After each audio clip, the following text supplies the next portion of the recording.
안녕하세요. 사연에 빠지다의 DJ 민영입니다. 오늘도 두 가지 사연 준비되어 있으니 재미있게 들어주시고요. 오늘도 구독과 좋아요 버튼 잊지 말고 꾹 눌러주세요. 그럼 오늘의 사연 함께 만나볼게요. 여러분 안녕하세요. 저는 중매로 남편을 만나 결혼을 한 경우입니다. 나이가 드니까 저절로 뻔뻔해졌는데 처녀 시절에는 제가 숫기도 없고 유난히 어디 가도 쑥스러움이 많이 타던 여자였거든요. 속으로는 사내가 좋아도 겉으로는 결코 그런 티를 못 냈습니다. 그런 저를 오해하신 제 아버지하고 어머니가 제가 연애도 결혼도 생각 없고 남자한테도 관심이 없는 줄만 아셨나 봐요. 가만 보니까 저 지지배가 아주 큰일 날 지지배야. 그대로 뒀다가는 쓰무짝에 하나 없이 나이만 들고 시집도 못 간 채로 죽게 생겼네. 어머니가 사방팔방으로 저를 시집 보내고 싶다는 뜻을 퍼뜨리셨어요. 저한테는 한마디 상의도 안 하셨습니다. 언질이라도 한번 해주셨으면 제가 얼마나 좋았을까요.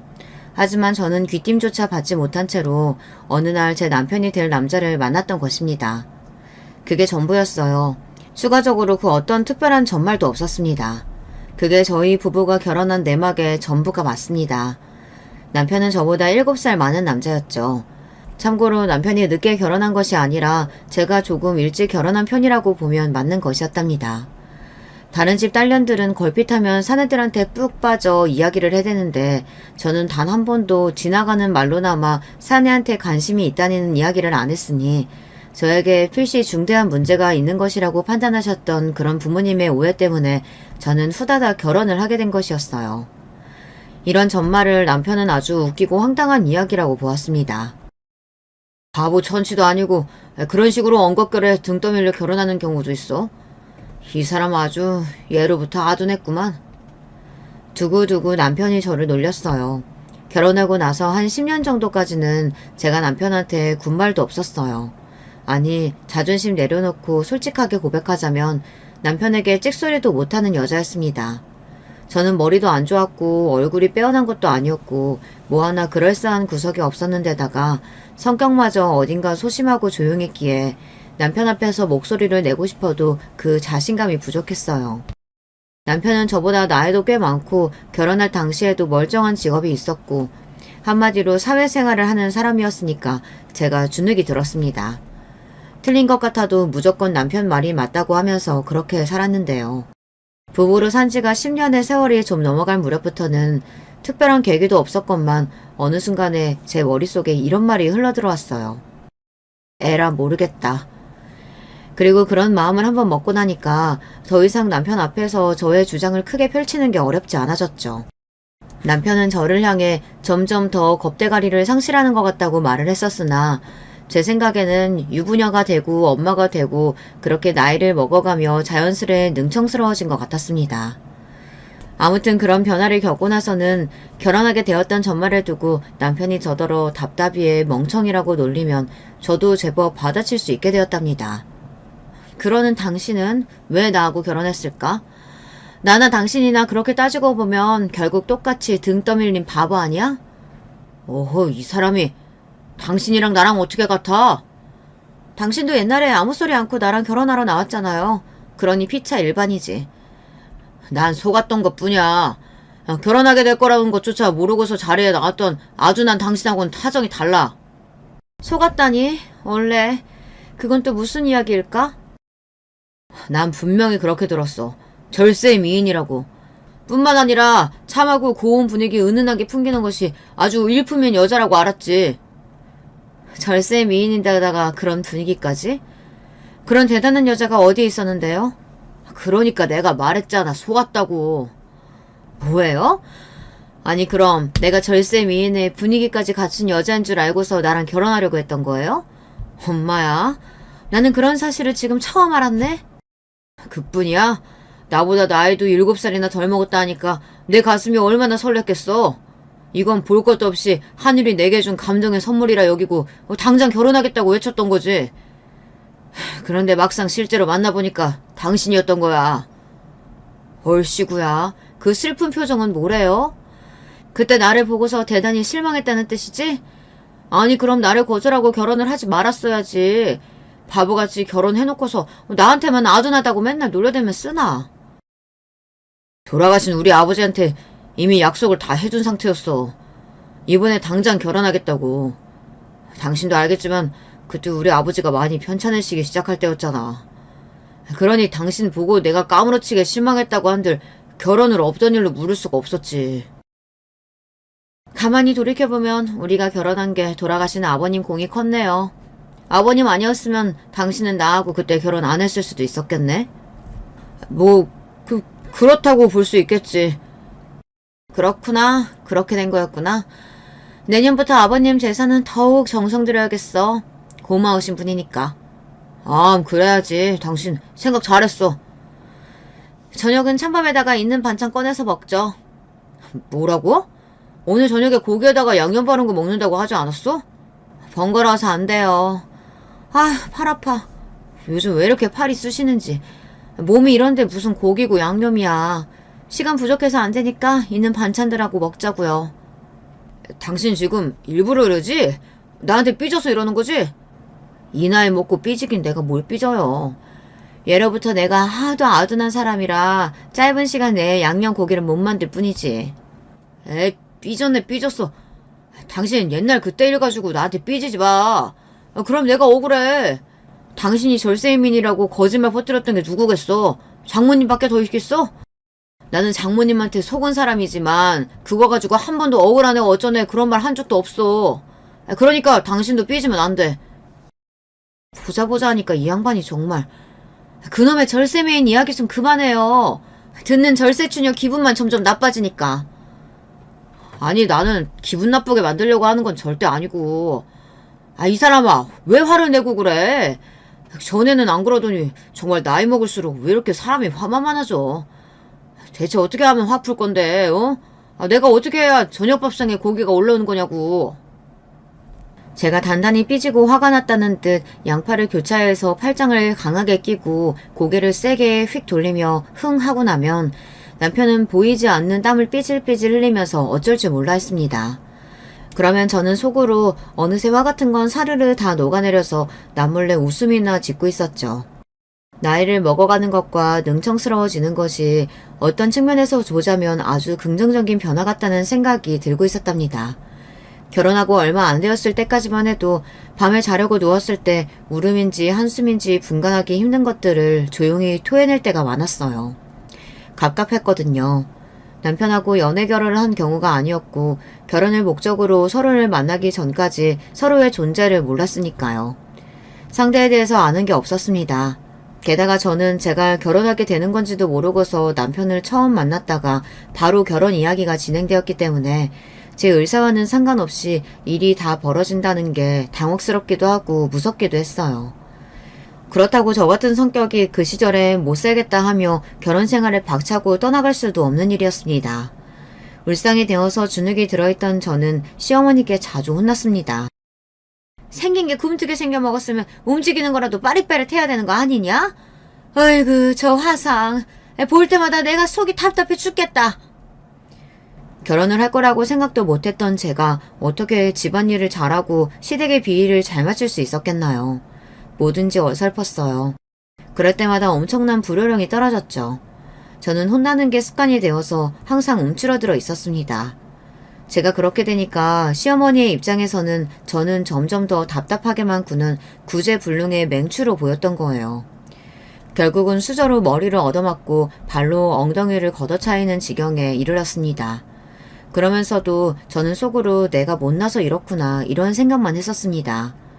사람이 처음부터 잘할 수는 없는 건데 세상이 돌아가는 것도 잘 모르고 인간관계에도 어설프기만 했던 저는 그때 당시에 생각하는 수준이 아주 좁아서 내내 시어머니께 일방적으로 당하고 살았습니다. 저만 보면 답답해 죽겠다고 눈을 부라리셨고 남편을 향해서는 측은지심과 따뜻한 애정이 뒤섞인 눈빛을 보내셨습니다. 시어머니의 입에서 나오는 우리 아들이라는 소리가 저는 그렇게 부럽게만 들렸던 것 같아요.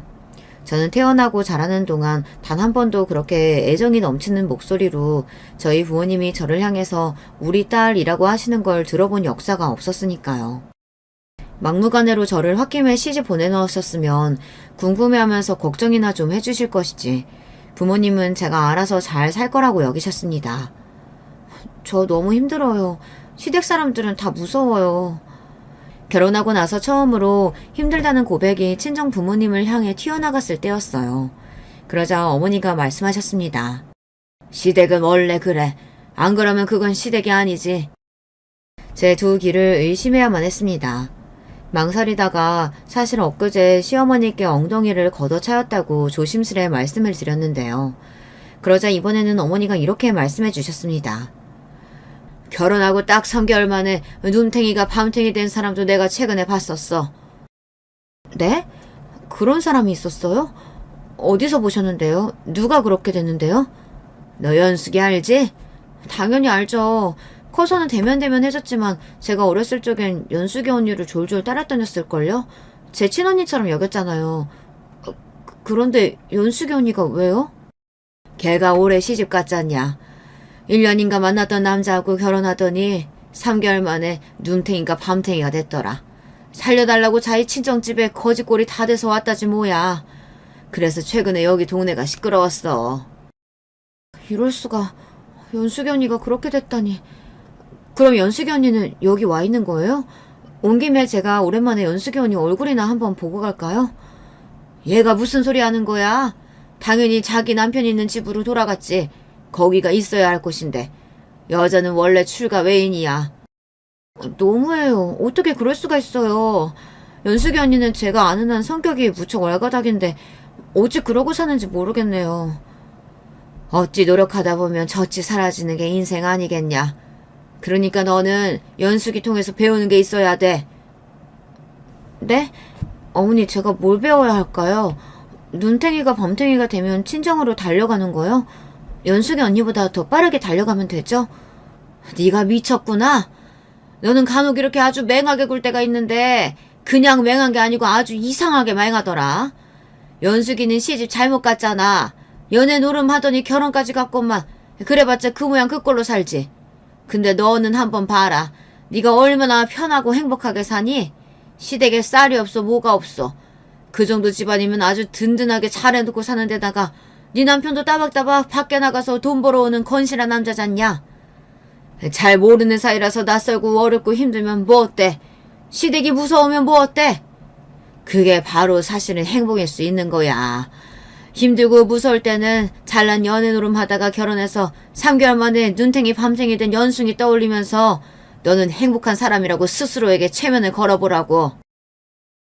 그리고 마지막으로 어머니는 저에게 제발 쓸데없는 일로 찾아오지 말라고 하셨습니다. 여자는 출가 외인이니까 함부로 이렇게 친정에 불쑥 발걸음을 하면 안 된다고 그러셨죠. 어머니의 주장에 아버지는 적극 동의를 하신다는 듯 고개를 끄덕이고 계셨어요. 떨어지지 않는 발걸음으로 친정을 나서야만 했습니다. 애초에 왜 결혼 같은 걸 했을까 싶었네요. 집에 다 도착해서 너무 들어가기 싫어 눈물이 나올 것만 같았는데 머릿속으로 연숙이 언니를 떠올리면서 억지로 저는 행복한 거라고 중얼거리며 안으로 들어갔던 기억이 납니다. 그날도 시어머니께 죽도록 잔소리를 들었죠. 하지만 친정에 가서 신랄한 지적을 받고 왔던 그날 이후로 저는 어딘가 마음가짐이 달라지게 되었어요. 눈탱이가 밤탱이만 안 되면 되는 거지 뭐. 그러다 보니 저도 모르게 마음속에 약간의 여유 비슷한 게 생기더군요. 이전에는 항상 조바심이 났고 조급했고 또 혼이 날까 조마조마한 마음만 가득했습니다. 그런데 이제는 심하게 얻어터진 것도 아닌데 그렇게까지 겁을 먹을 이유가 있을까 싶어졌던 거예요. 마음가짐을 달리하였더니 실수가 줄어들었습니다. 적어도 이제 어이없는 자잘한 실수들은 하지 않게 되었어요. 남편한테도 맨날 어색하고 어려워서 거리를 두고 머쓱하게 행동했었는데 이제는 꽤 자연스러운 언행을 구사하게 되었습니다. 드디어 꽤나 진짜 부부 같은 모습이 되어가고 있었어요. 제가 슬그머니 마음을 열고 머쓱했던 태도를 정리하자 남편도 태도가 변하기 시작했습니다. 시어머니께 제가 호되게 혼나는 광경을 우연히 보더라도 남편은 남자인 자기가 끼어들 일이 아니라고 생각해서 멀찍이 고개를 돌려버리는 사람이었거든요. 특히나 머쓱하게 구는 아내보다는 당연히 모친의 편을 들어야 한다는 생각도 있었을 것이고요. 그런데 이런 남편이 아주 느린 속도로 그러나 분명하게 변하고 있었습니다. 야, 이 맹추 같은 거사. 내가 물부터 들어놓아야 한다고 너한테 몇 번을 말했냐? 그놈의 답답한 대가리를 확 쳐버릴까 보다. 어느 날 저는 또 시어머니께 혼나고 있었습니다. 예전 같았으면 오들오들 떨면서 황급히 물을 들여놓으려고 움직였다가 엉덩이를 걷어차이고 나자빠졌겠죠. 하지만 눈팅이가 밤팅이 되는 것 아닌 이상 별로 무서워할 것 없다고 생각하게 되고 변했던 저는 태연자약한 얼굴로 옅은 미소를 입가에 걸 뿐이었습니다. 뭐야! 웃지나 말고 빠릿빠릿하게 움직여! 답답해 죽겠으니까! 네, 어머님. 물 들여놓으라니까? 그것부터 얼른! 네, 어머님. 아유, 답답해. 대가리가 문제인지 아니면 굼뜬 저 다리짝이 문제인지 헷갈린다니까. 제가 습관적으로 움츠러들었던 만큼 시어머니께서도 사실 습관적으로 저를 답답해 하셨던 것 같아요. 그렇게까지 답답할 상황도 아니건만 저를 답답해 하시며 혼내시는 게 습관이 되다 보니 시어머니의 입장에서도 어느새 그게 관성으로 굳어졌던 것입니다. 제 다리를 걷어차고 싶으시다는 듯 눈길을 내리시길래 제가 흠칫하고 있었는데 바로 그때 남편의 목소리가 날아들었어요. 물 들여놓을 자리에 방금 전까지 다른 게 올라가 있었잖아요. 그러니까 저 사람이 당연히 그걸 보면서 바로 물을 들여놓을 생각을 못했겠죠. 자리가 없었으니까. 남편의 또렷한 목소리에 제가 놀랐습니다.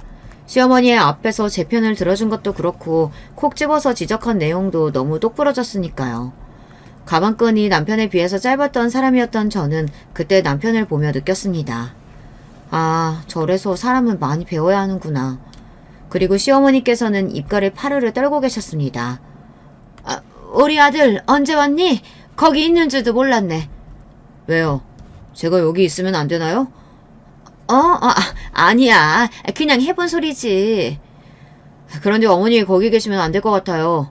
어머니가 길을 막고 계시니까 저 사람이 빠릿빠릿하게 물을 들여놓으려고 움직일 수가 없잖아요. 안 그래요? 아, 내가? 어라, 이제 보니까 그렇구나. 시어머니께서 제 앞을 가로막고 계셨기 때문에 저는 밀치고 지나가지 않는 이상 물을 들여놓으려고 이동할 수가 없었죠. 사실 이건 너무나도 당연한 문제였는데 이걸 지적할 생각조차 못했던 제가 바보처럼 느껴졌습니다. 시어머니께서도 왠지 민망한 기색으로 당황해 하시면서 비켜주셨고요. 제 앞에서 시어머니께서 꼬리를 내리시는 모습을 그때 처음 본 것이었어요. 무척 낯선 광경이었고 낯선 기분이 들었습니다.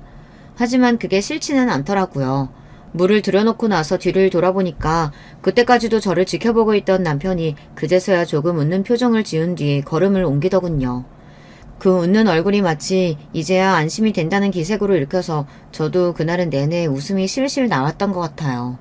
그렇게 작은 물고가 트이고 나자 변화가 본격적으로 시작되었죠.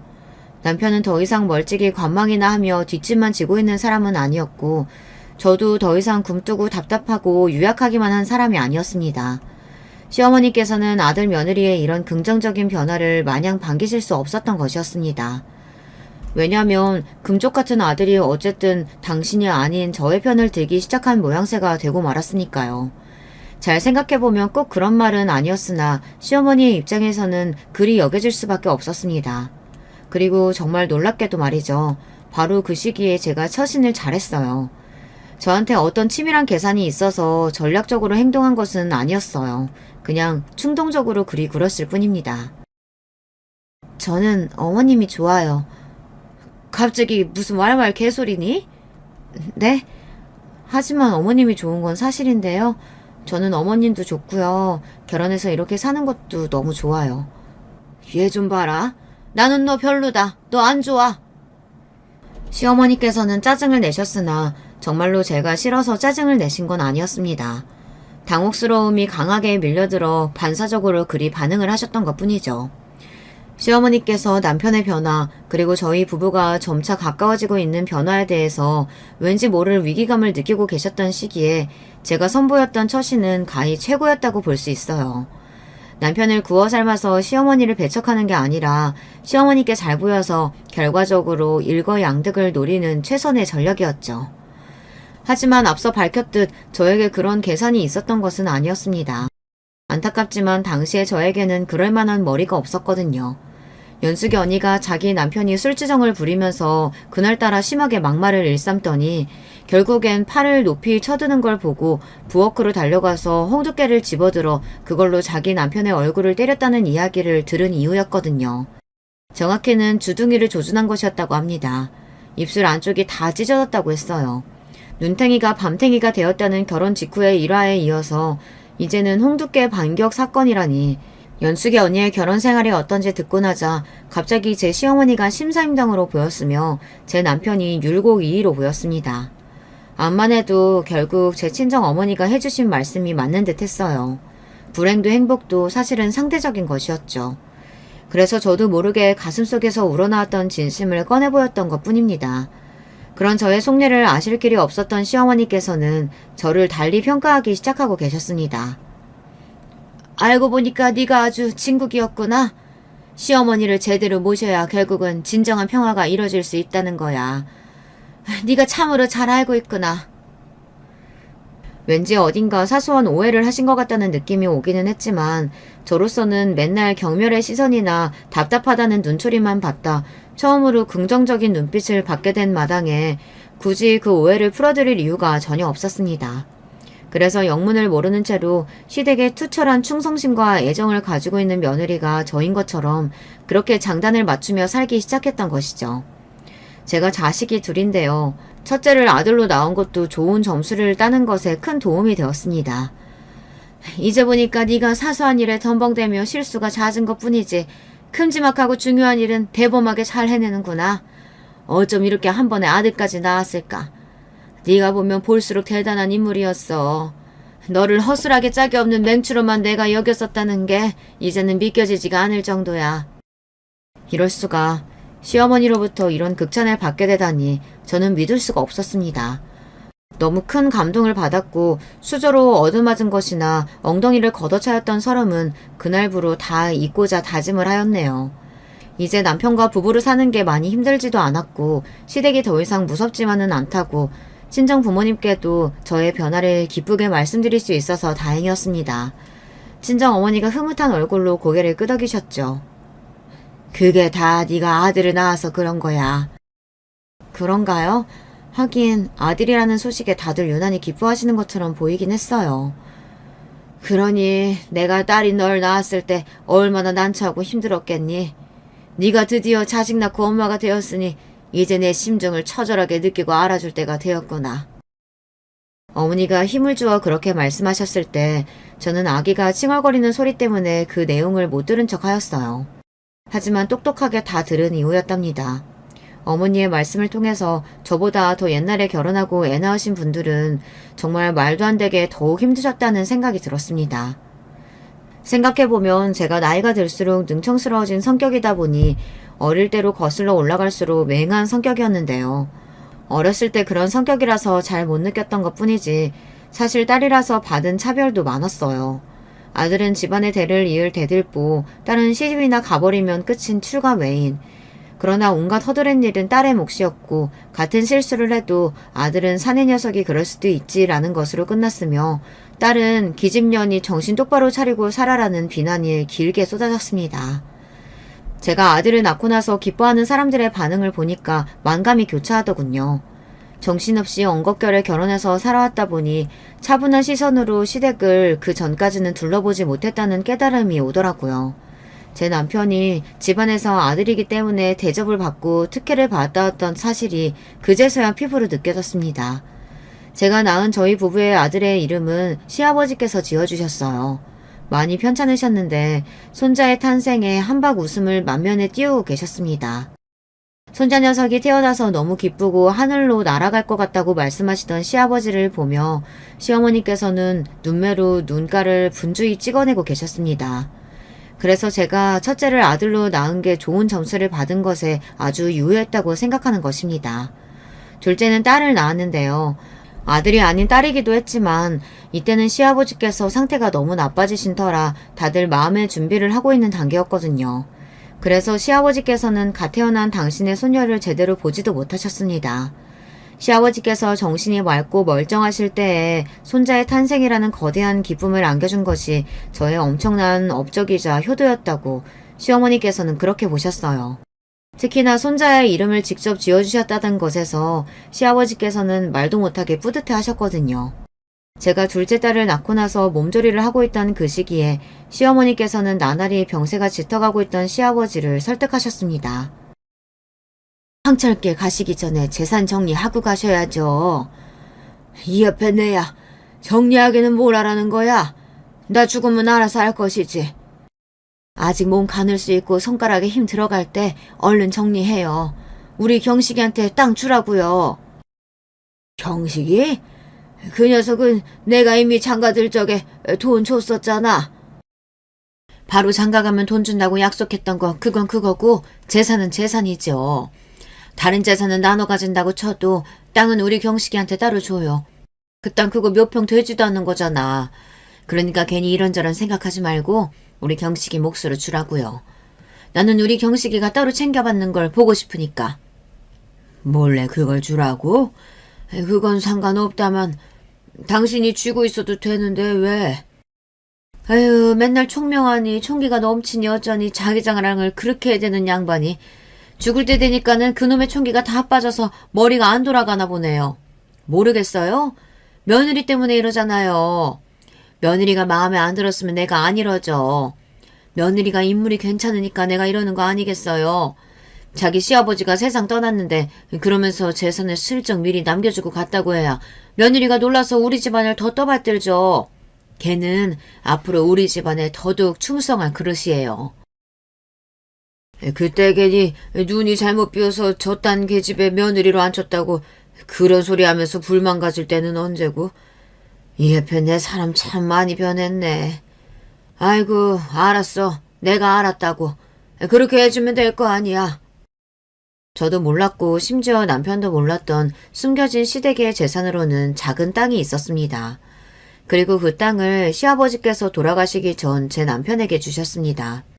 가방끈이 짧아서인가 아니면 둘째를 낳고 나서 눈이 침침해졌던 탓인가 저는 서류에 적힌 내용들이 당최 머릿속에 들어오지 않고 이해가 되지 않아 어리둥절해하고만 있었습니다.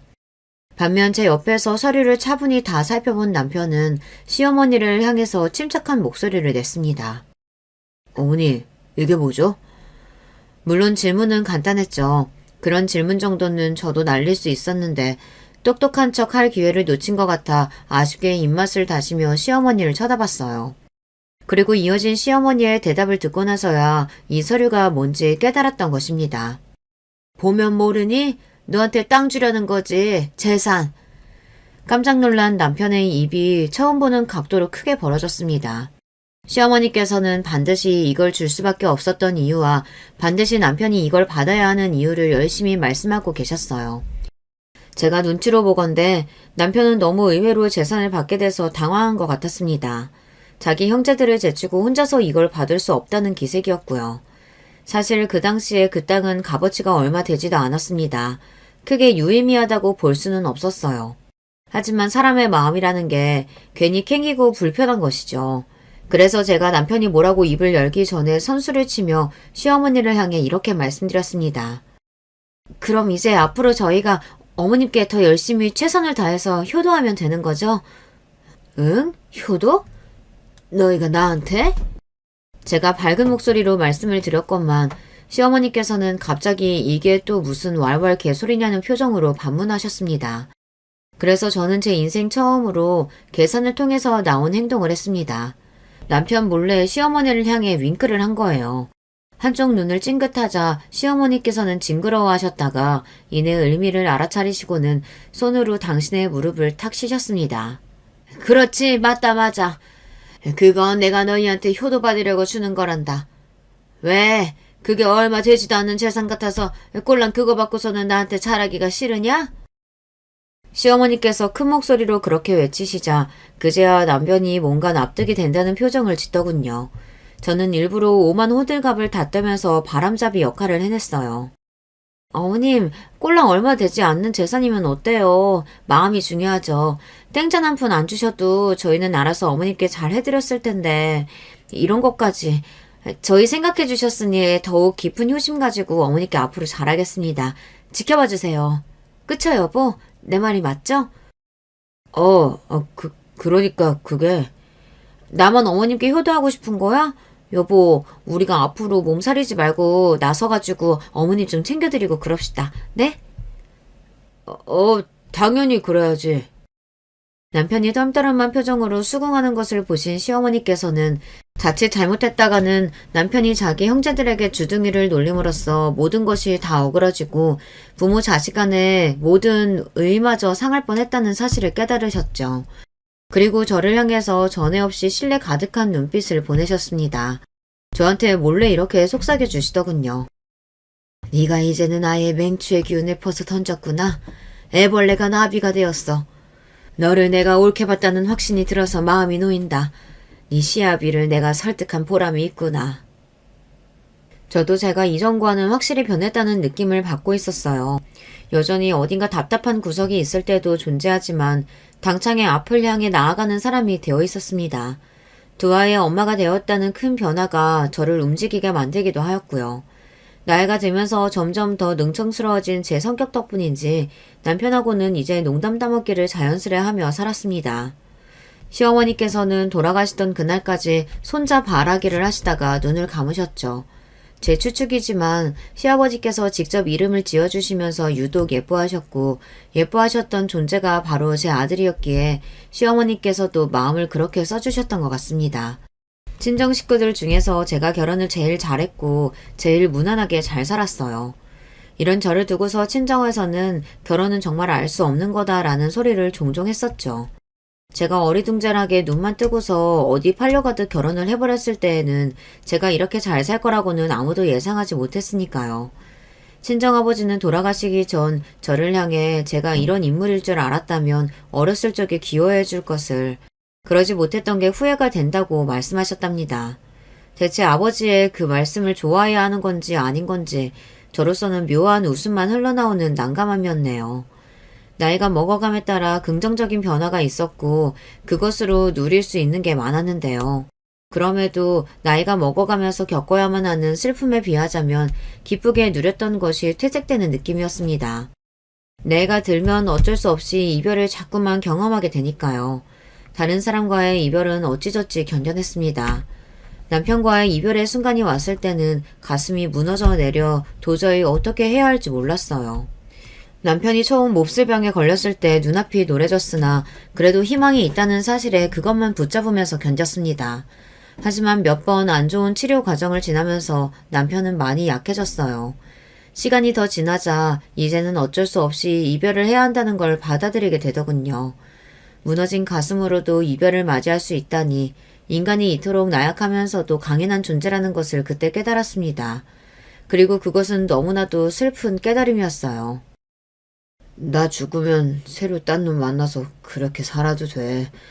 나는 원망 안 할 거야. 정말 죽을 때가 다 됐구만. 정신이 오락가락 하나 봐. 자기 마누라 나이가 몇 살인지도 몰라? 이 나이 먹고서 새로운 놈은 무슨...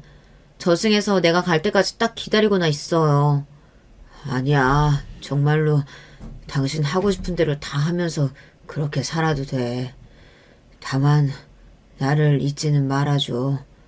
걱정 마요. 치매가 와도 내가 당신은 안 잊을 테니까. 내가 인생에서 다른 건 몰라도 결혼 하나는 기똥차게 잘한 놈이었네 그래. 그걸 이제야 아셨소? 아니 진작에 알았지. 당신하고 살면서 즐거운 일이 참으로 많았어. 우리 자식들도 그렇게 살아야 할 텐데 나이를 먹고서도 둘 다 시집장가를 안 갔으니 이거 하나 내가 안타까움으로 남기고 떠나. 내가 당신을 그렇게 만나서 결혼했듯이 모양새가 번듯하지 못할지라도 그 속을 들여다보면 진짜 인연인 경우가 있는 법이야. 그러니까 우리 자식들도 꼭 그렇게 자기하고 잘 맞는 짝 만나서 살았으면 좋겠는데. 내가 둘 다 결혼 잘 시킬 테니까 걱정 붙들어 매요. 내가 약속해요. 그래, 고마워. 내가 당신만 믿고 안타까움 한 줌 없이 후련하게 떠나오. 저는 남편의 유지를 반드시 지키겠다고 굳게 맹세를 했어요. 탄생이 있으면 죽음이 있고 만남이 있으면 이별이 있는 법. 이렇게 돌고 도는 인생 속에서 이제 저라는 사람의 남은 사명이 있다면 떠난 남편을 위해서라도 제 자식들을 결혼 잘 시키는 것이었습니다. 잘 시킨다는 게 잘나고 대단한 짝 만나게 한다는 것은 아니었어요. 그런 건 저나 남편이나 생각하지도 않은 부분이었죠. 제 자식들이 진정으로 마음에 들어하고 서로가 천생연분인 그런 결혼을 시켜주고 싶었습니다. 그런데 저희 딸이 아주 비협조적으로 나왔어요. 자기 엄마는 가방끈이 그렇게나 짧건만 대체 딸은 학구열이 왜 그렇게 높은지 모를 일이었습니다. 공부를 끼고 살았어요. 대학원까지 간다기에 알겠다고 했습니다. 거기까지는 좋았건만 아니 글쎄 이번에는 해외에 나가서 공부를 하겠다지 뭐예요. 그놈의 공부를 바다 건너서 하러 가나요. 하지만 딸의 고집을 막을 수는 없었어요. 대쪽 같고 자기 주장 강하고 매사에 무덤덤한 것이 저희 딸이 꼭 자기 외할머니를 닮았더군요. 제가 막을 수 있는 성격이 아닌 것 같아서 결국은 해외로 나가는 딸을 허탈하게 지켜봤습니다. 외국 놈이라도 좋으니까 남자친구나 제발 만들라는 바람을 전하면서 말입니다. 아들이 결혼 안 하고 있었던 것은 원래 결혼을 염두에 두고 사귀고 있었던 어떤 아가씨한테 크게 상처를 받았기 때문입니다. 참하고 단아하게 생겼던 그 아가씨는 외모로 사람을 판단하면 안 된다는 교훈을 아들에게 심어주었어요. 저희 아들과 사귀는 동안 다른 놈을 셋이나 동시에 만났더라고요. 그렇게까지 부지런하게 못된 사람은 처음 봤습니다.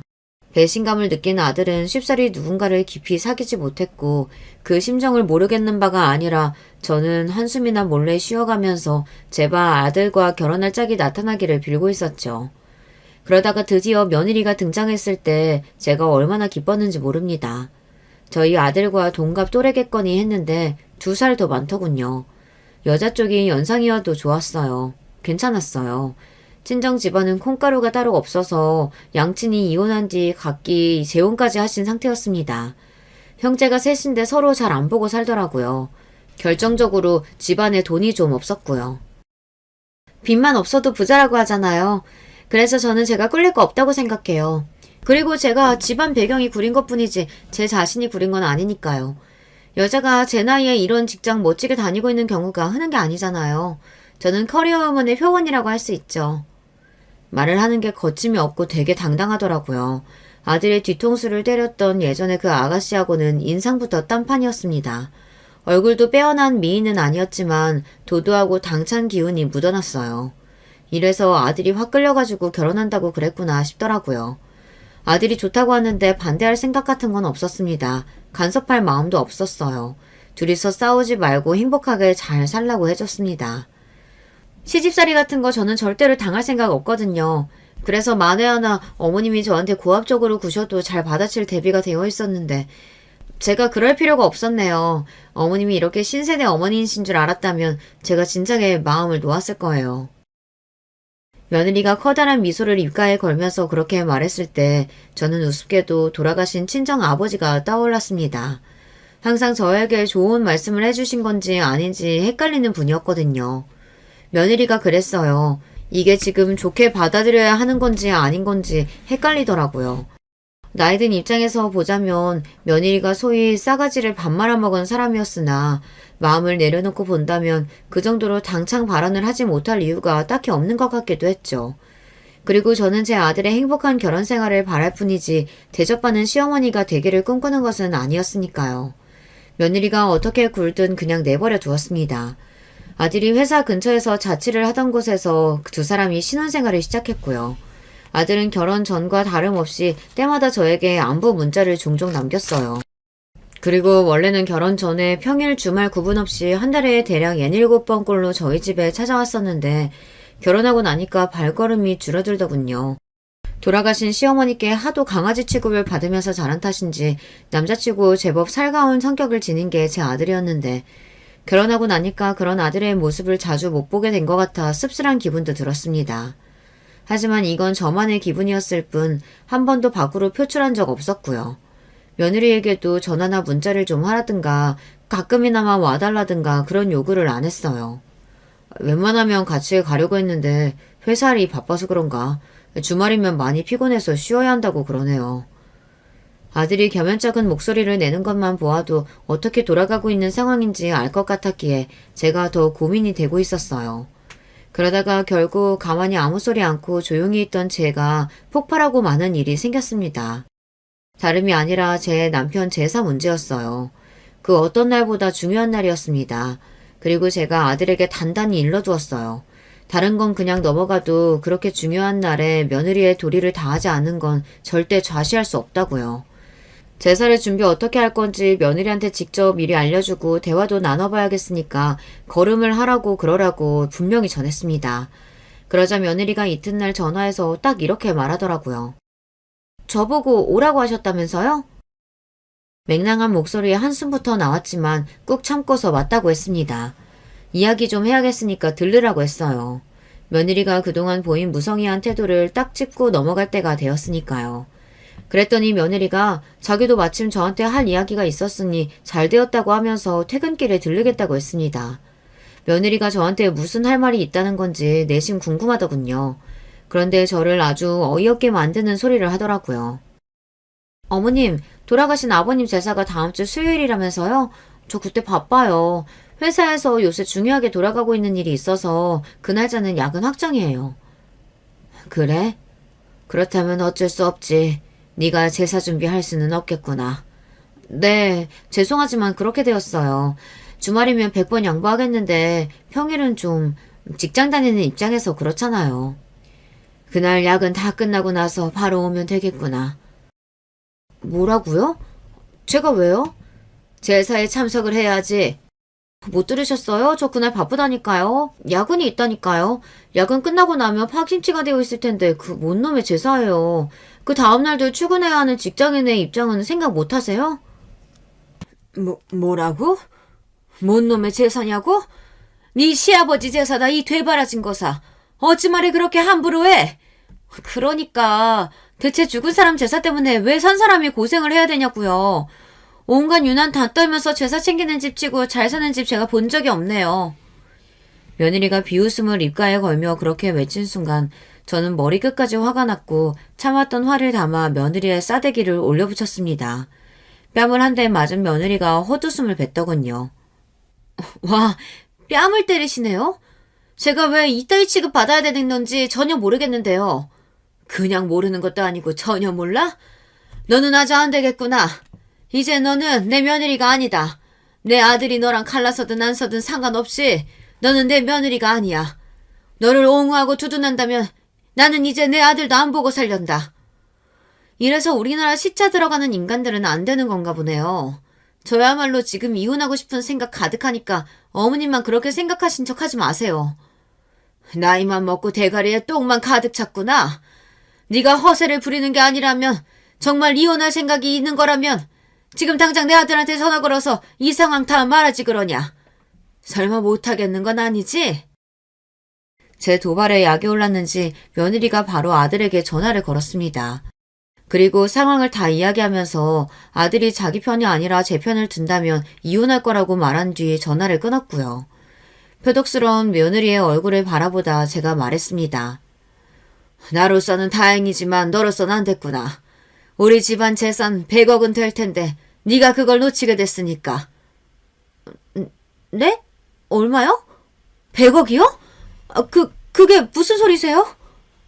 당황한 며느리를 보며 저는 온화한 미소를 지었습니다.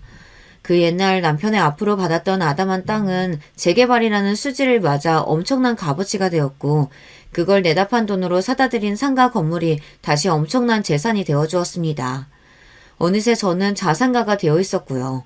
제 표정만 봐도 농담이 아니란 것을 알아차렸는지 며느리가 어느새 몸을 떨기 시작했어요. 저기 어머님, 제가 요새 업무 스트레스가 심했나 봐요. 그래서 헛소리가 막 나갔네요. 사실 그렇게 일하는 거 전부 다 돈 벌기 위함인 거 아시죠? 결국 돈 벌어서 어떻게든 잘 살아보려고 아등바등 노력하는 거예요. 갑자기 눈물마저 글썽이더군요. 잠시 뒤 아들이 들이닥쳤고 저에게 죄송하다는 눈빛을 보낸 뒤 서둘러 며느리의 팔을 잡아 끌고 나갔습니다. 저는 왠지 아들이 어떤 결정을 내렸을지 알 것 같더라고요. 그리고 역시나 며느리와 끝내겠다는 이야기를 이튿날 아들이 전해왔어요. 사실 아직 혼인신고도 안 한 상태였어요. 이렇게 되려고 미뤘나 봅니다. 엄마 죄송해요. 면목이 없어요. 아들이 말을 하다 눈물을 보였습니다. 저는 괜찮다고 되려 잘 된 거라고 다독여 주었어요. 결혼 전에는 몰랐는데 함께 살다 보니까 상대의 진면목과 단점을 알게 되어 심란한 나날들이었다고 합니다. 결혼이 애들 장난도 아니니까 책임감으로 아들은 참고 버텼을 뿐이었어요. 저는 아들에게 다른 것보다 행복하게 살면 되는 것이라고 재차 말해주었습니다. 후회를 통곡하면서 며느리였던 아가씨는 쫓겨났고요. 아들은 그로부터 2년여가 지나고 나서야 진정한 자기 짝을 찾았답니다. 저희 딸도 외국에서 공부를 마치고 한국으로 들어오자마자 눈을 맞은 사람하고 곧장 결혼했어요. 지금은 둘 다 알콩달콩 자기 가정을 잘 꾸리고 사는 중이랍니다.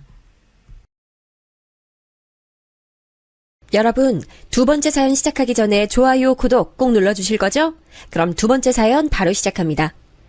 안녕하세요. 저는 서울 사는 60대 남자입니다. 날씨가 언제 여름 날씨가 됐나 싶은데 이제 또 가을 날씨가 되겠죠?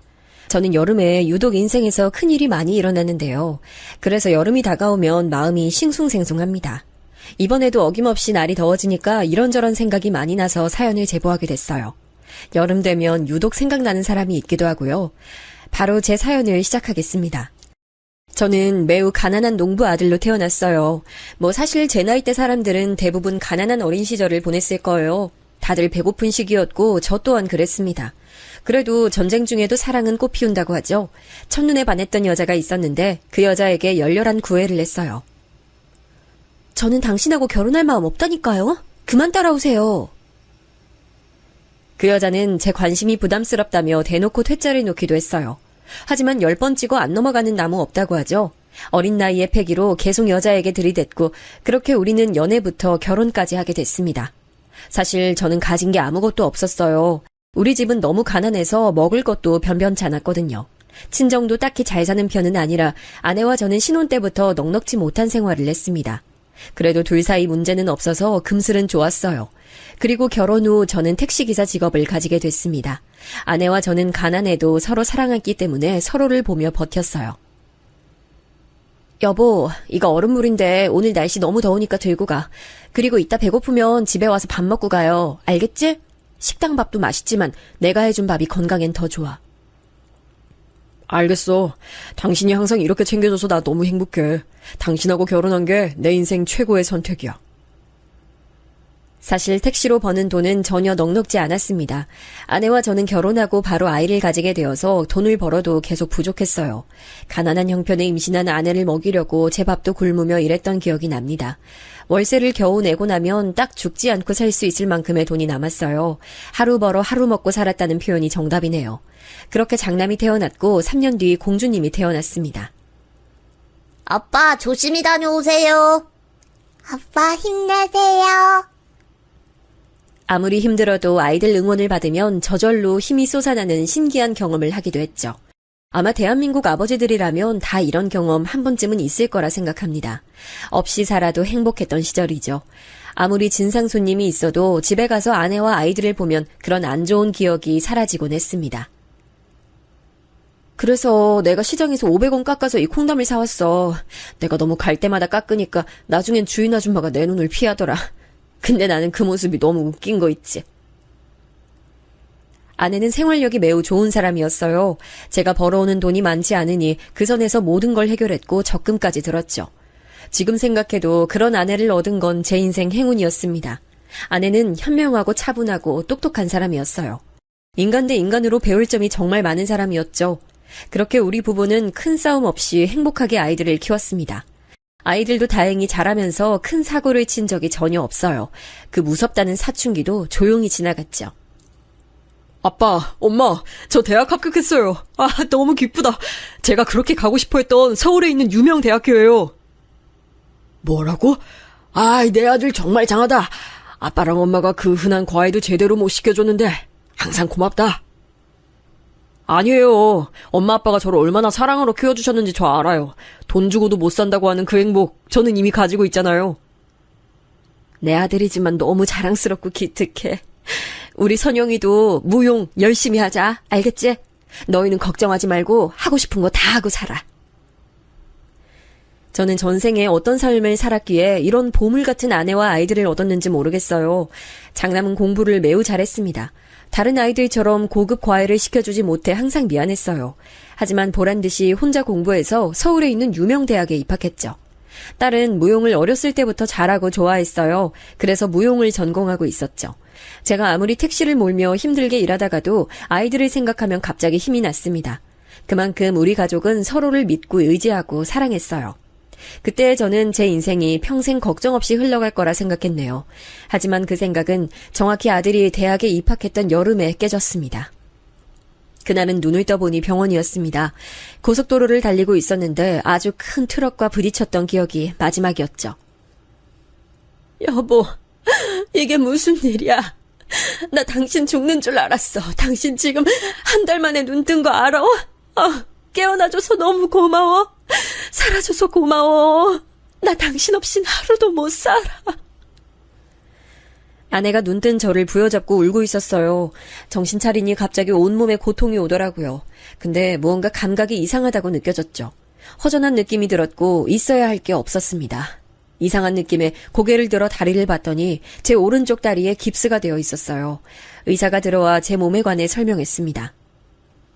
일단 환자분 깨어나신 것부터가 기적이에요. 아내분이 지극정성으로 기도하시더니 결국 깨어나셨네요. 근데 안 좋은 소식이 있습니다. 지금 보시면 아시겠지만 오른쪽 다리를 절단하게 됐습니다. 저희도 최대한 건들고 싶지 않았는데 사고가 워낙 커서 안타깝습니다. 의사 말을 들어보니 제 사고는 생각보다 아주 큰 사고였어요.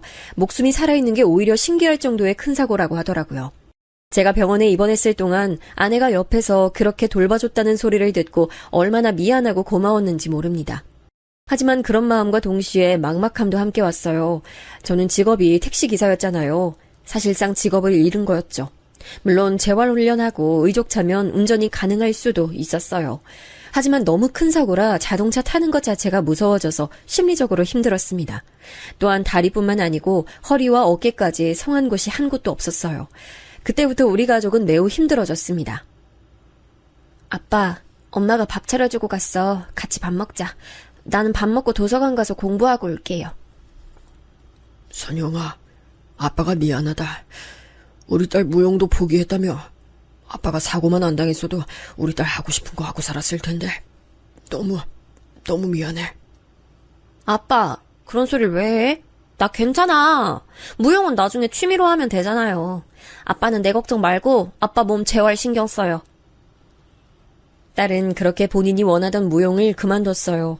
현실적으로 제가 벌어오는 돈이 없어서 아내가 밖에서 일하기 시작했거든요. 아내는 닥치는 대로 식당 가서 설거지부터 시작했습니다. 근데 제가 병원에 다녀야 하니까 많은 시간을 낼 수도 없었어요. 제가 휴학하고 돈 벌어서 조금이라도 집에 생활비 보탤게요. 현실적으로 우리가 어떻게든 가족이니까 똘똘 뭉쳐야죠. 안 그래요? 그렇게 말해주니 아빠가 고맙고 미안하다. 우리 가족이 화목해서 얼마나 다행인지 모르겠어. 장남까지 휴학해서 돈을 벌며 생활비를 보태도 턱없이 부족했어요. 병원비가 생각보다 많이 들었거든요. 그리고 장남이 군대에 가자 현실적으로 더 어려워지기 시작했습니다. 결국 딸은 고등학교를 졸업하고 대학에 가지 못했어요. 바로 동네에 있던 옷가게에 취직해서 돈을 벌었죠. 저는 그런 가족들을 보며 죄책감에 사로잡혔습니다. 물론 저도 사고 피해자였고 제가 잘못한 부분은 없었지만 그냥 미안했어요. 그렇게 가족들은 서로를 위해 버티고 버텼습니다. 특히 아내가 고생을 많이 했죠. 아내는 설거지부터 건물 청소, 그리고 남의 집 가정부 생활까지 하며 장남 대학 학자금을 벌었습니다. 그렇게 아들은 아내와 딸이 벌어온 돈으로 대학 학자금을 해결했고 졸업하고 바로 대기업에 취직했어요. 아들이 취직하고 얼마 가는 용돈을 줬는데 그것도 결혼하면서 며느리 반대로 생활비를 받지 못했습니다. 제가 오늘 제보하는 사연에서 며느리가 사실 주인공인데요. 저는 아들이 처음에 며느리를 데려왔을 때 마음속으로 반대했어요. 물론 사람이 겉모습만 보고 판단하면 안 된다고 하지만 아주 밝은 노란 머리에 진한 화장과 심지어 문신까지 있었거든요.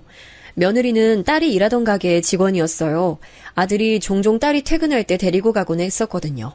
나중에 들어봤더니 며느리가 아들에게 첫눈에 반했다고 하더라고요. 장장 4년이나 쫓아다녀 아들의 마음을 얻었다는 말에 많이 당황했습니다. 나는 사실 세연이 잘 모르겠어. 일할 때도 좀 여우 같은 모습이 있었거든. 물론 오빠한테는 성격 죽이고 잘하는 것 같긴 하던데.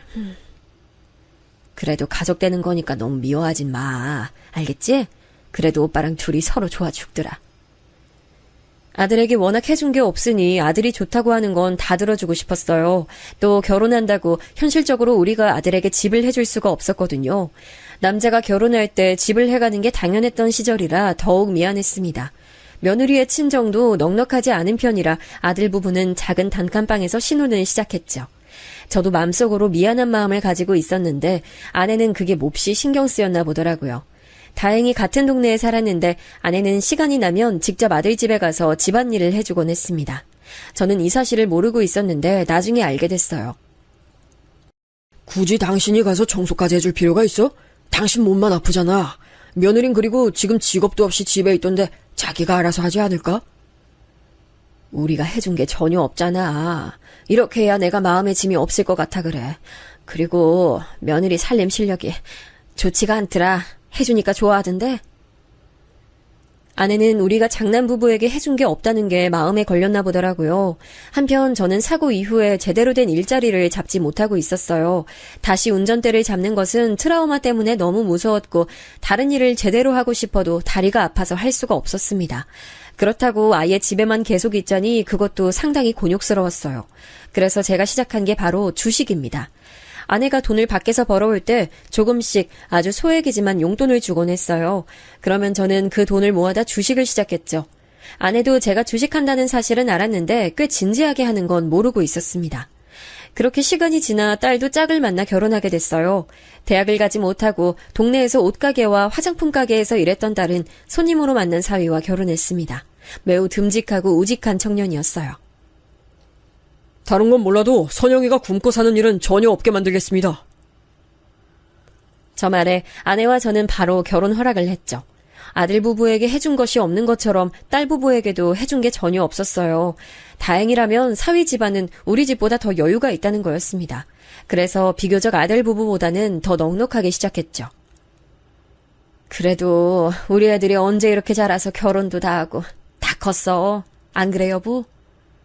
그러니까 애들 3, 4살 때가 눈에 훤한데 언제 커서 결혼까지 하는 거야. 저는 자식 둘이 결혼하니 이제 조금 마음이 놓였어요. 하지만 지금부터가 시작이었습니다. 며느리와 딸이 원래 서로 아는 사이라고 했잖아요. 여기서 갈등이 있었어요. 아내 성격상 며느리에게 씹사리를 시키는 사람은 아니었습니다. 물론 그렇다고 딸이 며느리를 괴롭히지도 않았어요. 문제가 되는 부분은 바로 딸의 시댁에서 챙겨주는 것들이었어요. 아가씨, 이거 비싼 제품 아니에요? 저도 이거 사고 싶었는데 못 샀어요. 아, 이거 시어머니가 선물해 주셨어요. 육아용품은 대부분 시댁에서 도움받고 있어요. 진짜 감사한 분들이죠. 부러워요. 저도 시댁에서 지원받을 수 있었으면 얼마나 좋을까요? 아, 그런가요? 조금 듣기 민망해요. 딸과 며느리가 만나면 저런 대화가 주였어요. 나중에 딸은 불만이 생겨 며느리가 없을 때 저와 아내에게 불만을 토로하기도 했습니다. 우리 집 사정 다 알고 결혼한 것도 새언니잖아. 뭐가 그렇게 불만인지 모르겠어. 그럼 돈이 그렇게 좋으면 자기가 나가서 일하면 되는 거 아니야? 오빠가 벌어오는 돈 집에서 가만히 있으면서 왜 저래? 애를 키워야 돼서 그런가? 그래서 나도 며느리 볼 때마다 미안한 마음이 들어. 해주지 못한 죄책감도 있고. 나는 엄마가 그럴 때마다 이해가 안 가. 넉넉하게 해주는 사람이 더 적은 거 아니야? 그리고 아이 얘기도 나와서 그런데 엄마 쉬는 날마다 새언니가 봐달라고 하잖아. 난 그것도 싫어. 그럼 자긴 뭐 하는데? 실제로 아내는 며느리가 아이를 봐달라는 부탁하면 다른 것도 제쳐두고 돌봐줬어요. 아내가 워낙 아이를 좋아하기도 했고 또 며느리가 싫어할 만한 짓을 안 했거든요. 시간이 지나며 딸과 며느리의 갈등은 고조됐습니다. 새언니가 이번 명절 때는 자기 친정 식구들 데리고 제주도 간다고 했다며. 그럼 엄마랑 아빠는? 솔직히 새언니가 아빠 데리고 산책이라도 간 적 있어? 나 내 눈으로는 한 번도 못 봤어. 그런 사람이 자기 식구는 엄청 챙기네. 그거 다 우리 오빠 돈 아니야? 선영아, 네가 참아.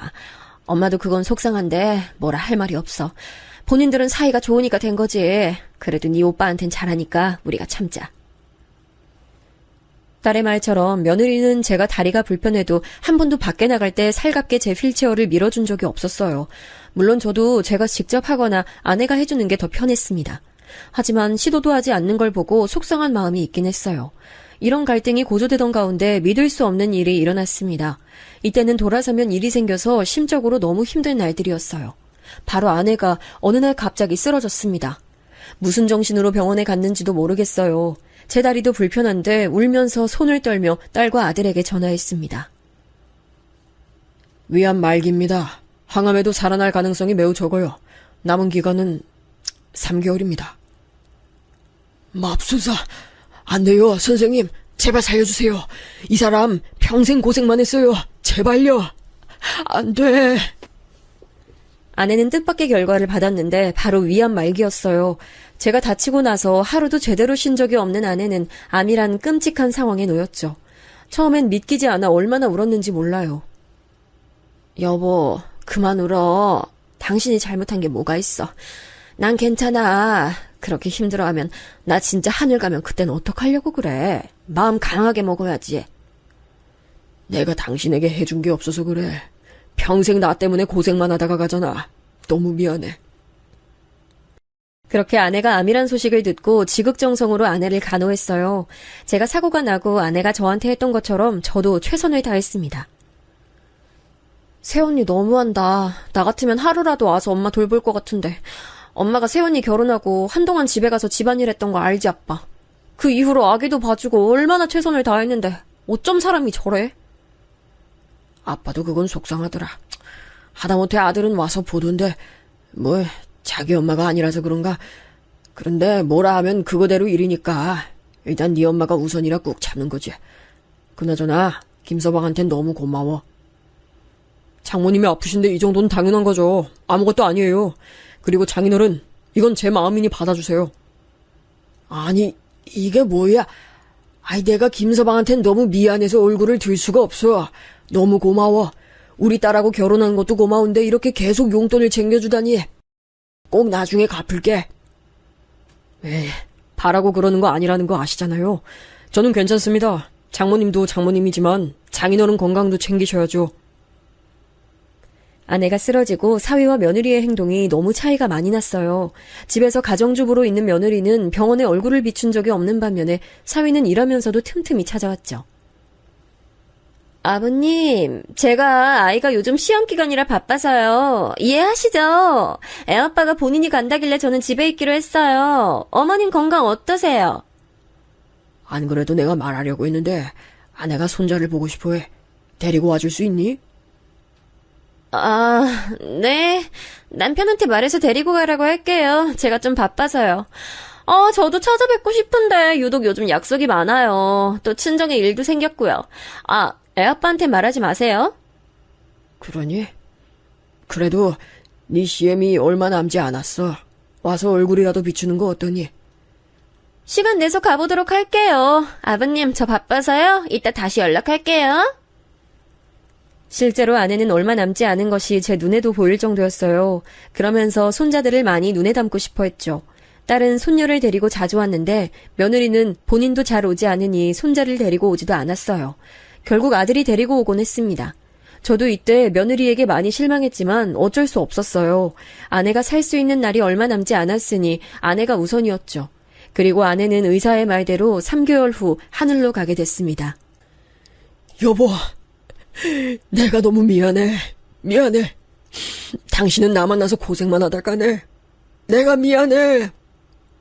엄마 하늘에서 우리 기다리고 있어.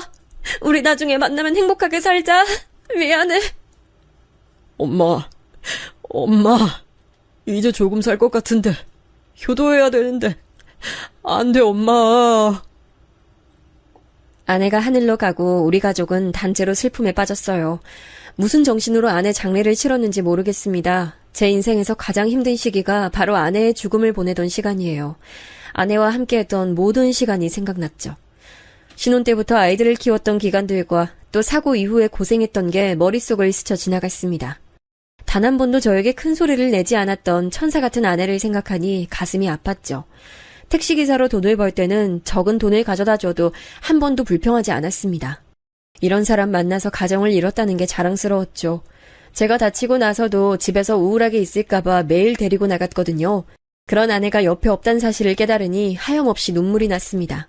그리고 아내가 떠나고 저는 심하게 방황했어요. 아들도 딸도 결혼해서 나갔으니 집에 혼자 남겨졌잖아요.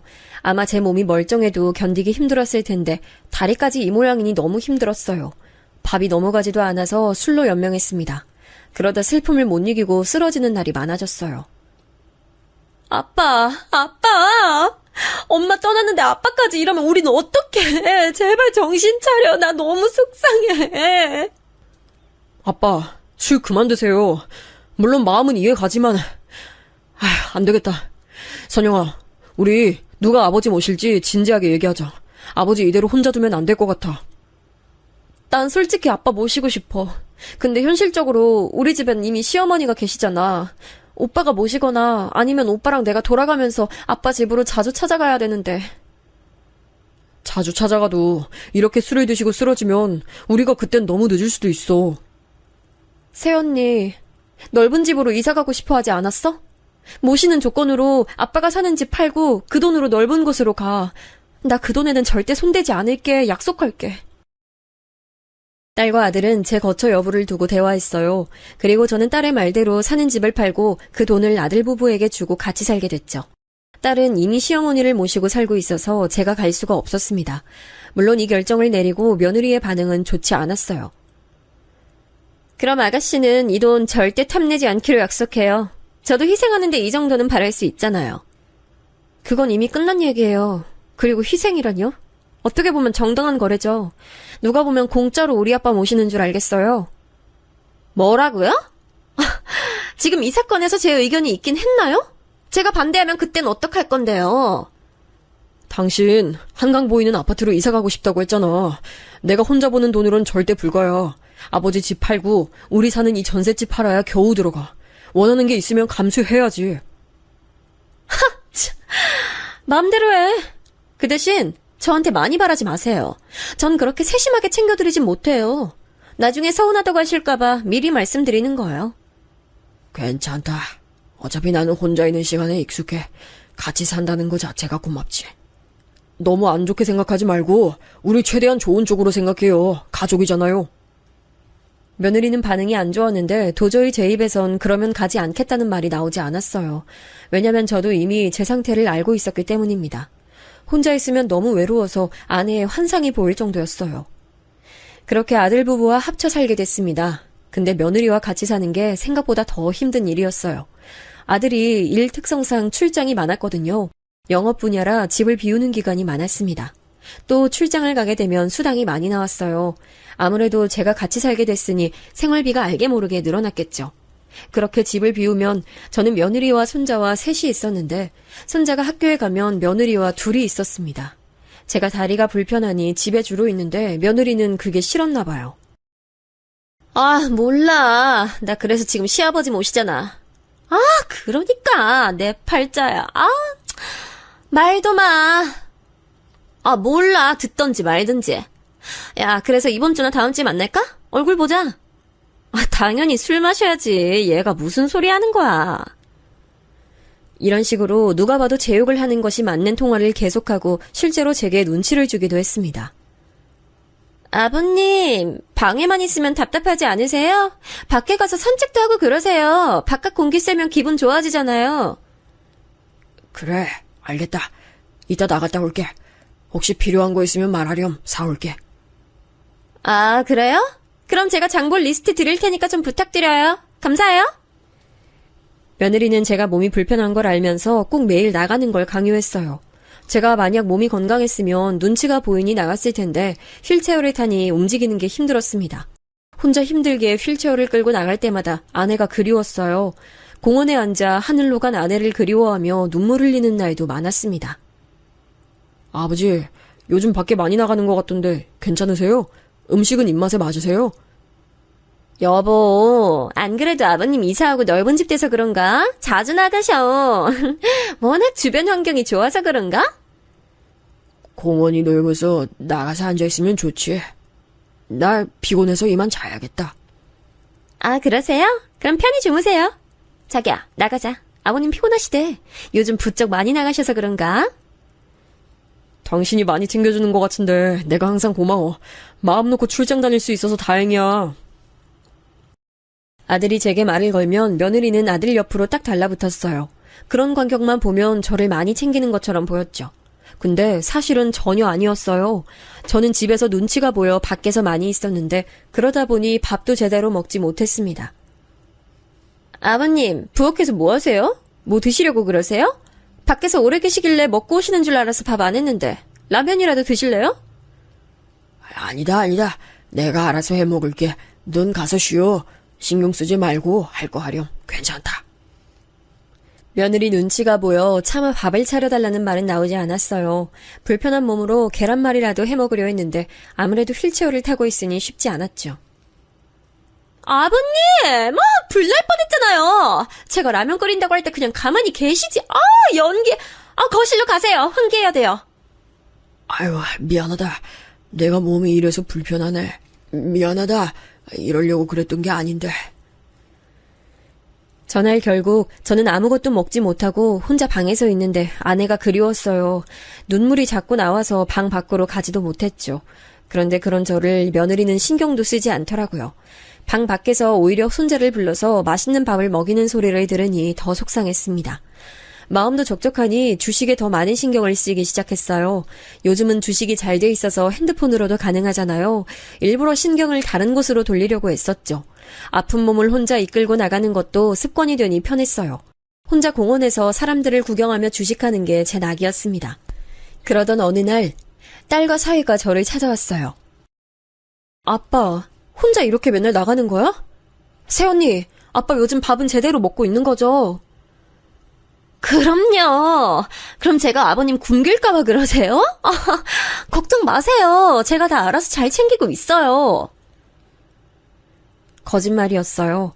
저는 며느리가 저 말을 할 때 딸과 사위에게 사실을 말할지 말지 고민이 많았습니다. 하지만 하지 않았어요. 저 때문에 가족 사이에 분란이 생기는 걸 원하지 않았거든요. 며느리는 딸이 다녀가면 노골적으로 불편한 티를 제게 내곤 했습니다. 혹시 아버님 아가씨랑 연락 자주 하세요? 제가 아버님한테 안 나가면 절대 안 된다고 한 적은 없잖아요. 아버님이 나가서 안 들어오시는 건데. 나는 딸하고 사위, 아들한테도 불만 말한 적 없어. 그럼 다행이네요. 근데 아버님, 제가 옆집 수지 엄마한테 들었는데요. 요즘 요양원이 그렇게 잘 돼 있다고 하더라고요. 그래? 그렇구나. 네. 뭐 들어보니까 오히려 혼자 이렇게 아버님처럼 집에 계시는 것보다 친구들도 있으니까 활발하게 지낼 수 있더라고요. 며느리는 어느 순간부터 노골적으로 요양원 얘기를 꺼냈어요. 저는 며느리가 그렇게 말하면 일부러 저도 가고 싶다거나 그런 말을 절대 하지 않았습니다. 혹시라도 그런 말을 꼬투리 잡아 보낼 수도 있으니까요. 그러면서 속으로 억울한 마음이 점점 생겼어요. 이렇게 서울 한복판 한강이 보이는 고급 아파트에서 살 수 있는 것도 다 제 덕이잖아요. 아무리 저와 같이 산다고 해도 만약 제가 살던 집을 팔지 않았으면 절대 아들의 외벌이로는 살 수가 없었죠. 물론 시아버지와 함께 사는 며느리가 힘들 거라고 생각은 했지만 저는 객관적으로도 며느리를 힘들게 하지 않았습니다. 아버님, 오늘 제 친구들이 집에 온다고 해서요. 혹시 조금만 자리 비워주실 수 있으세요? 그래. 안 그래도 1시에 나가려고 했는데 친구들이 저녁까지 먹고 가니? 마침 남편 없어서 저녁은 먹고 갈 것 같은데 언제까지 있을진 저도 모르겠어요. 그러다 며느리 친구들이 우리 집에 온 날이 있습니다. 이날이 제 마음에 변화가 생긴 날인데요. 저는 며느리 친구들이 오후 3시에 온다길래 넉넉 잡아 밖에서 10시까지 혼자 있었어요. 혼자 공원에 앉아 사람 구경도 하고 배고파서 편의점에서 삼각김밥을 먹기도 했죠. 하지만 주식 시간대도 아니고 혼자 제가 뭘 하겠어요. 말동무가 있는 것도 아니고 슬슬 밤이 되니 춥기도 하더라고요. 그래서 밤 10시니까 다들 갔을 거라 생각하고 집에 들어갔습니다. 근데 며느리 친구들이 집에 가지 않았어요. 심지어 제가 놀랐던 건 친구라기에 당연히 여자들이 있을 줄 알았는데 남자도 여러 보였죠. 당황한 저를 보고 친구들은 술에 취한 상태로 며느리와 얘기하더라고요. 문을 닫아도 그들의 대화가 제 귀에 들렸습니다. 야, 너도 진짜 고생이다. 저런 시아버지를 모시고 살아? 난 돈 1,000억 줘도 못해. 얘는? 천억이 뭐냐? 고작 몇 억으로 내가 이런 고통 속에 산다. 아, 나도 미쳐. 언제까지 이래야 돼? 야, 완전 너 성격 다 죽었다. 예전 같았으면 이러지도 않잖아. 아이, 진짜 착해졌네. 나도 내가 낯설어. 혼자 휠체어 끌고 다니는 거 안쓰럽기도 하면서. 모르겠어. 그냥 답답하기도 하고. 아, 요양원 보내고 싶어. 저 대화를 듣는데 속에서 열불 난다는 표현이 뭔지 알겠더라고요. 저도 그때 들었던 생각이 내가 과연 이렇게 사는 게 맞나 싶었거든요. 혼자 외롭게 고시원에 살아도 이것보다 마음이 편할 것 같았습니다. 그런데 술에 취한 채로 본인 친구들과 밤새 저러는 걸 보니 참을 수 없었어요. 제가 더 화가 났던 건 손자가 아직 초등학생이라는 점이었죠. 엄마가 원래도 저렇게 친구들을 집으로 불렀다고? 할아버진 전혀 몰랐어. 네, 할아버지랑 살기 전에도 아빠 없는 날엔 맨날 저랬어요. 가끔 10,000원 주면서 밖에서 최대한 늦게까지 있으라고 했어요. 그래서 다 놀았는데도 집 못 들어가고 놀이터에 앉아있기도 했어요. 저는 손자의 말을 듣자 참을 만큼 참았다는 생각이 들었습니다. 그렇게 다음 날이 됐어요. 아, 머리 아파. 어머, 아버님 안 나가셨어요? 언제 나가시라고요? 저 청소해야 되는데. 내가 알아서 하마. 어제 정연이 말 들으니까 이런 적이 꽤 있다고 하더라. 동네 사람들 보는 눈도 있는데. 그건 제가 알아서 해요. 제가 맨날 친구들 부르는 건 아니잖아요. 아버님도 만약 친구들이 있었으면 저처럼 초대하고 그러셨겠죠. 이렇게 밤새 술 마시며 놀진 않았을 거야. 대학생도 아니고 애도 있잖니. 지금 아버님 저한테 잔소리 하시는 거예요? 저 그럼 속상해요. 아버님 모시고 사는데 그런 말 듣는 거 상당히 불편해요. 며느리는 제게 대놓고 불만을 말하기 시작했어요. 무슨 정신으로 들었는지도 모르겠습니다. 아버님하고 같이 살면서 제가 밥도 더 하고 청소도 신경 쓰고 특히 화장실이요. 또 빨래도 그렇고 제가 희생하고 있는 거 모르세요? 아버님이 저한테 그러시면 안 되죠. 난 지금 네가 무슨 소리를 하는지 모르겠다. 집안일은 사람 일주일에 한 번씩 부르면서 무슨 네가 다 아는 것처럼 말하니. 내가 아무리 밖에 매일 나가도 알 건 다 알아. 근데 그게 아버님 돈으로 하는 건 아니잖아요. 제가 봤을 때 아버님은 심심하신 것 같아요. 그러니까 저한테 이러시죠. 맞죠? 요양원 어떠세요? 네가 저번부터 요양원 얘기하는 의도를 나는 알아. 근데 이 집도 내 돈 지분이 더 많은데 네가 그런 소리를 해도 되는 거냐? 저는 살면서 남한테 화를 내본 적이 없어요. 그런데 그런 저를 화내게 만든 며느리도 참 대단하다는 생각이 들었습니다. 결국 며느리와 저는 대화가 싸움으로 번지게 됐어요. 자꾸 저한테 그러시면 제가 요양원 보낼 거예요. 요양원 가시면 친구분들하고 재밌게 놀 수 있어요. 아버님 오히려 좋으실걸요? 그렇게 좋은 요양원 그럼 네가 가라. 난 이 집에서 못 나가. 전 아픈 곳 없는데요? 아버님, 요즘은 예전처럼 며느리들이 참는 시대가 아니에요. 네가 뭘 참았다고 그래? 그리고 자꾸 돈 얘기하는데 그거 다 우리 아들이 혼자 열심히 번 돈이잖니? 그럼 저는 집에서 놀고 먹는 줄 아세요? 아기 키우고 아버님 돌보고 다 저도 할 일이 있는데 왜 그러세요? 그러면 아버님이 저한테 용돈을 좀 주세요. 아, 돈은 있으세요? 저도 며느리의 말에 결국 숨겨왔던 진실을 말하게 됐어요. 이렇게까지는 하고 싶지 않았는데 도저히 그동안의 며느리의 행패와 그날의 대화를 보니 참을 수 없었습니다. 뭐? 돈? 결국 돈 때문에 나한테 뜯어먹을 게 없으니까 네가 이러는 거네. 야, 나 지금 내 재산의 10분의 1도 안 줬어. 정신 똑바로 차려. 요양원? 네가 날 잘 돌봤으면 여기 이런 집에 몇 배는 되는 곳에서 살 수 있었어. 지금 아버님 무슨 소리를 하시는 거예요? 아버님 사고 난 뒤로 제대로 일한 적 없다는 거 저도 알고 있어요. 자꾸 그런 헛소리 하시면 진짜 요양원 보낼 거예요. 저는 며느리의 말에 그냥 말없이 핸드폰을 켰어요. 그리고 제 계좌를 며느리에게 보여줬습니다. 제가 맨날 밖에서 주식했다고 했잖아요. 예전부터 아내가 살아있을 때 제게 용돈으로 줬던 돈으로 시작한 주식은 생각보다 더 크게 불었어요. 굴리고 굴려서 아주 큰 재산이 됐죠. 돈이 돈을 부른다는 말 있잖아요. 그리고 사실 아내가 죽으면서 사망보험금이 나왔던 게 있었어요. 제가 아파트를 판 돈을 아들에게 줬으니 사망보험금은 딸에게 주기로 했거든요. 물론 그 사실을 며느리가 모르고 있었죠. 딸이 그 보험금을 제 비상금으로 쓰라고 줬었는데 저는 그걸 다 주식에 투자했습니다. 그렇게 불어난 돈은 아파트를 몇 채를 구입할 수 있는 돈이었어요. 아니, 이게 다 뭐예요, 아버님? 어머, 이게 다 얼마야, 세상에. 네가 날 맨날 나가게 해서 공원에서 주식하며 돈 벌었어. 어떻게 보면 네 구박이 이렇게 나를 부자로 만들어줬네. 요양원, 됐어. 네가 나가라. 난 이거 절대 그냥 못 넘어가. 아들한테 다 말할 거야. 아버님, 제가 어제 술을 너무 많이 마셔서 오늘 아침에 과했던 건 인정해요. 하지만 아버님, 제가 잘못했어요. 제가 진짜 아버님한테 그러고 싶지 않았는데 너무 죄송해요, 아버님. 한 번만 다시 생각해 주세요. 며느리는 급기야 무릎을 꿇고 제 휠체어 앞에 앉아 빌었어요. 하지만 이미 뜬 제 마음을 되돌릴 순 없었습니다. 저는 그렇게 제 방에 와서 방문을 잠갔어요. 며느리가 밖에서 문을 두드리던 말던 신경 쓰지 않았습니다. 그리고 아들이 출장에서 돌아오던 날에 딸과 사위를 불렀어요. 그동안 며느리는 제 눈치를 보느라 평생 안 하던 짓을 하더라고요.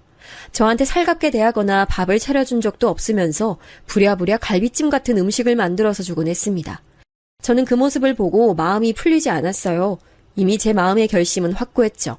그리고 자식들 앞에서 그동안 있었던 일을 다 말했습니다. 이게 무슨 소리야? 새언니, 진짜 사람이 이래도 되는 거예요? 아빠 돈은 받고 아빠한테 구박이나 해요? 인생 그렇게 사는 거 아니에요. 인간이 어떻게 이래요? 집에 남자를 불렀다고요? 그리고 저는 아빠를 아내가 모시니까 너무 미안해서 일부러 출장 가서 돈을 많이 벌어다 준 건데 너무 실망했습니다. 아니, 당신 어떻게 이럴 수가 있어? 제가 오해야. 아버님, 제가 잘못했어요. 한 번만 봐주세요. 나는 그것도 모르고 매일 미안하다고 빌고 돈을 1원이라도 더 가져다 주려고 했는데 어떻게 사람이 이러니? 이혼하자. 나 더는 너랑 못 살겠다. 뭐? 이혼? 안 돼, 내가 잘못했어. 아버님, 제가 잘못했어요. 제발요. 듣기 싫어. 나보고 요양원 가면 친구도 많고 재밌을 것 같다고. 됐어. 어떻게 그런 말을 할 수가 있어요? 도대체 우리 집을 뭐라고 생각하는 거예요? 우리 오빠가 벌어다주는 돈으로 놀면서. 난 진짜 당신이 그렇게 우리 아버지를 대할 줄은 상상도 못했어. 내 앞에서는 누구보다 효심 깊은 며느리인 척했으면서 어떻게 이렇게 배신할 수가 있어? 장남은 아예 모르고 있었습니다. 며느리가 아들한테는 저를 잘 챙기는 것처럼 말했더라고요. 그럼 아버지, 제가 홍삼 드린 건 드셨어요? 지방 출장 갔다가 몸에 좋다고 해서 그동안 음식 보낸 것들 아예 못 받으신 거예요? 난 네가 무슨 말을 하는지 전혀 모르겠어. 계란 후라이 하다가 데워 먹었다고 욕을 먹긴 했는데 며느리가 날 챙긴 적이 전혀 없어서. 도대체 내가 그동안 우리 아버지 챙겨준 게 다 어디로 간 거야? 오빠, 딱 보면 몰라? 본인 부모한테 줬겠지. 진짜 뭐 저런 인간이 다 있어. 당연히 제 자식들은 뒤집어졌고 그렇게 아들은 배신감에 치를 떨며 며느리와 이혼했습니다. 당연히 며느리는 끝까지 빌었죠. 아버님, 요양원 말씀드린 건 제가 너무 죄송해요. 진심이 아니었어요. 제가 그때 술에 취해서 그랬어요. 죄송해요. 저 이혼은 안 돼요. 제발요. 네가 한 번만 그런 것도 아니고 요양원 얘기를 몇 번을 했는데 내가 그걸 믿겠니? 됐다. 그렇게 좋아하는 친구들과 술 파티나 하러 가. 그리고 난 네가 우리 아내 병원에 있을 때 병문안 한 번 안 온 것도 마음에 안 들었어. 다 네 업보야. 그건 또 무슨 소리예요? 저한텐 엄마 보러 간다고 하면서 카드 받아가는데 도대체 진실이 뭐야, 당신? 알고 봤더니 며느리는 그동안 전적이 매우 많더라고요. 아들한텐 저와 아내를 챙기는 척하면서 뒤로 몰래 자기 몫의 쇼핑을 하거나 친정을 챙기기 바빴던 거죠. 그렇게 아들은 변호사를 선임해서 며느리와 이혼했어요. 제가 놀랐던 점은 바로 손자의 반응이었습니다. 나는 엄마 말고 아빠랑 살고 싶어. 엄마는 나한테 관심도 없단 말이야. 심지어 자기 자식까지 신경 안 쓰고 놀러 다니기 바빴던 며느리였죠. 이렇게 며느리를 우리 집안에서 없애니 가정에 평화가 찾아왔어요. 나는 알턴 이가 빠진 기분이야. 그동안 새언니 내가 그렇게 싫어했잖아. 여자의 촉이라고 해야 되나. 결혼 전부터 별로였어. 지금이라도 오빠가 갈라선 게 다행이라고 생각해. 저런 사람인 줄 전혀 몰랐지. 내가 사람 보는 눈이 없나 봐. 아버지한테 그렇게 대했을 줄이야. 난 이제 다 괜찮아. 우리 자식들이 그래도 내 편이라 마음이 놓여. 주식으로 번 돈으로 난 편안하게 노후 보내고 싶어. 우리 가족 그동안 고생 많았어. 이럴 때 너희 엄마가 살아있었으면 얼마나 좋았을까. 우리가 엄마 자주 찾아가면 되는 거지. 아빠, 너무 걱정 말아요. 그 뒤로는 아주 행복한 나날을 보내고 있어요. 공교롭게도 아내가 떠난 계절과 며느리가 이혼하고 나간 계절이 다 여름이네요. 그래서 날씨가 더워지면 생각이 많아지는데 올해는 그래도 행복하게 보낼 수 있을 것 같습니다. 제가 준비한 사연은 여기까지인데 재밌게 들으셨는지 모르겠어요. 그랬다면 참 좋을 것 같네요. 저는 하늘로 간 아내가 유독 그리워 이번 주에 찾아가려고 합니다. 이번 주엔 이런 얘기 저런 얘기 주고받을까 해요. 아내가 하늘에서 보고 있다면 좋겠네요. 말만 해도 참 그리워지는 아내예요. 지금까지 길다면 길었을 텐데 제 넋두리 끝까지 들어주셔서 정말 감사합니다. 다들 건강 조심하고 항상 행복한 나날만이 있길 기원할게요. 소중한 사람과 그 행복 나눌 수 있길 바라겠고요. 그럼 안녕히 계세요.